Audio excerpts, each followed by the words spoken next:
My name's Travis Miner, and on behalf of Open Door Education, thanks for taking the time to learn a little bit more about how to manage your time effectively when you take the SAT. Today, we're going to cover the 7 essential principles for time management when you're taking the SAT. The first step is to get used to getting the questions right. So often, students jump right into trying to do full-time sections and they stress about trying to do it within the time limit. Instead of doing that, start by taking your time, as much of it as you need, and get used to doing the questions correctly. This means doing untimed reading, writing, and math sections, checking your answers, going back and checking your work to understand the mistakes that you're making. It doesn't matter how fast you are until you are consistently answering the questions correctly. So that's the first principle. Start by getting used to getting the questions right. The second is to know where you stand. Again, a lot of times students are inclined, for good reason, to try to jump right into doing full-time sections, but that's actually not the best approach. Instead, let's figure out how much of an issue time will or won't be for us. What does that look like? It really means sitting down and doing a full section of the test at a pace that's comfortable and timing how long it takes. Again, we're not starting by saying, I only have 65 minutes for this section and go. Instead, we're saying, when I take my time, work at a comfortable pace, and do a pretty darn good job, how long does that take me? You might be pleasantly surprised to find that you're already within the time limit. And if you're not, at least you have a sense of how far off are you, because that's going to tell you a little bit about what do you need to do in order to get within that time limit without compromising the quality of the work that you're doing. So, principle 2, know where you stand. Next up is think about the whole. Now, sometimes students have diligently done their research and figured out, okay, I have 13 minutes per passage in the reading section. And so they do timed practice saying, I've got to do this passage in 13 minutes. But that actually misses something really important about the timing on the SAT. The timing on the SAT reading section, for example, is not about how long each passage should take you. It's about how long all of the passages together should take you. So yes, you will want to have an average time of 13 minutes, but that might mean you have some passages that take you 10 minutes and some passages that take you 16 minutes. So when you're thinking about timing and pacing and practicing, you really need to be thinking about the entirety of the section, not simply focusing on how do I do this at this average pace per passage, because not all of the passages are going to take you the same amount of time. So our third principle, think about the whole, the entirety of the section, rather than just the average time per passage. Next up is knowing your splits. And this applies mostly to the reading section. What I mean by knowing your splits is really understanding where is your time actually going. It's not just a matter of saying, how long does this section take me? It's a matter of saying, how long do I spend reading and how long do I spend answering the questions? Because some students find that they're actually spending a lot more time reading than they need to, and really they should be spending more of their time answering the questions. It's not going to be an even split.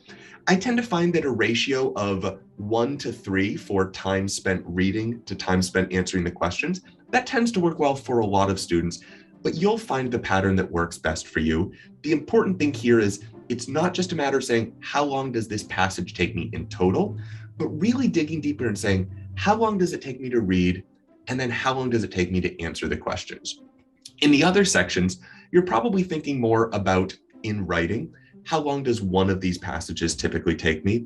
And in math, thinking about how long or how far do I get in the section in half of the time? Because ideally, the first half of questions shouldn't take us half of the time because they're a little bit easier in the first half. So that's what knowing your splits would look like in some of the other sections.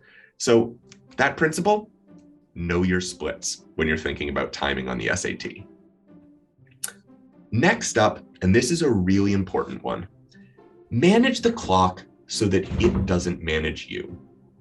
A lot of times I'll talk with students about what their experience of timing is. And students talk about checking the clock, oftentimes really frequently, and then having that sort of disrupt their testing practice. And think about it this way. When you're taking a standardized test and you're worried that you're running out of time, so you check the clock, a couple of things happen.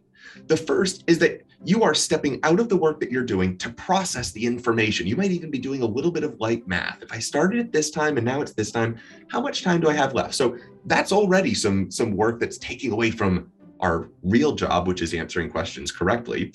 Then we have an emotional response to that information. And I'll tell you from experience, it almost never happens that we check the clock and say, great, I'm thrilled by this information. It's almost always going to promote some sort of stress response, which then in turn makes it harder to return to our passage and actually focus on the work that we need to get done.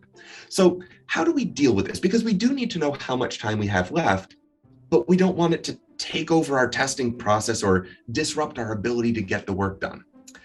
Decide in advance when and how you're going to check time.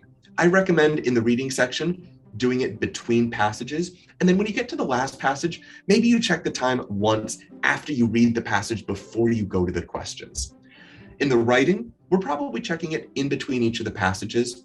And in the math section, pick a threshold. Maybe it's question 10, maybe it's question 15, but pick a place in each of the sections that you're going to check the time. This way, you've got some structure that you've created for yourself and you're controlling it. The clock isn't controlling you. You're deciding strategically when you're going to get that information and then respond to it accordingly. So our principle there is manage the clock so that it doesn't manage you. And then our second to last principle is learning to run out of time with grace. And what I mean by that is that we want to make sure that when it's test day and the proctor calls the 5-minute warning and you know you're not going to be able to do everything quite as well as you want to in those 5 minutes. How do we stick to our process? How do we maintain our grace under fire? How do we ensure that we don't compromise the quality of our work?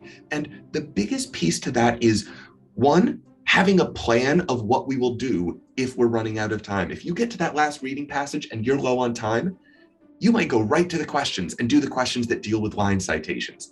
If in the math section, you realize you're not going to have enough time for all of the 7 remaining questions, maybe you start looking ahead and identifying which of these am I confident that I can answer correctly and go after those first. So running out of time with grace first means knowing exactly what we're going to do if we find that we don't have enough time.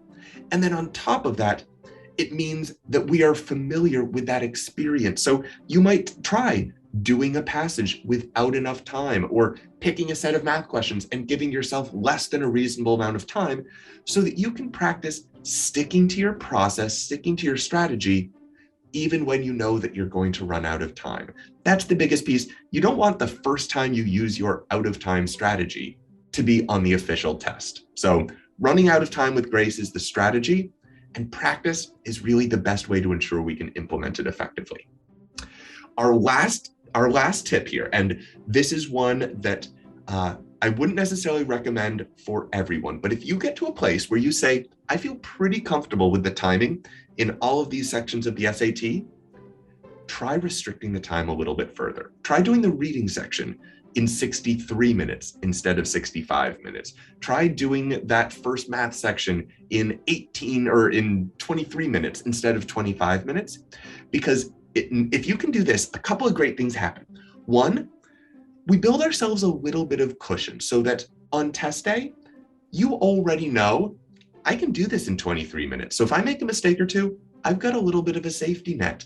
I can still have a couple extra minutes to catch up. So we've normalized working at a faster pace. We know psychologically that we have that cushion built in, which might take back some of the stress or anxiety that comes from the real-time test. And then lastly, it's a great opportunity to practice that last tip, which is running out of time with grace. Maybe you can't quite do it in 63 minutes, but it'll give you a great opportunity to practice. What do you do in that last passage when you realize you're not going to get to every single question the way you want to? I hope you find these tips helpful. For more information about testing and how to navigate it successfully, please visit us online at opendoor.education. Thanks so much and have a great rest of your day.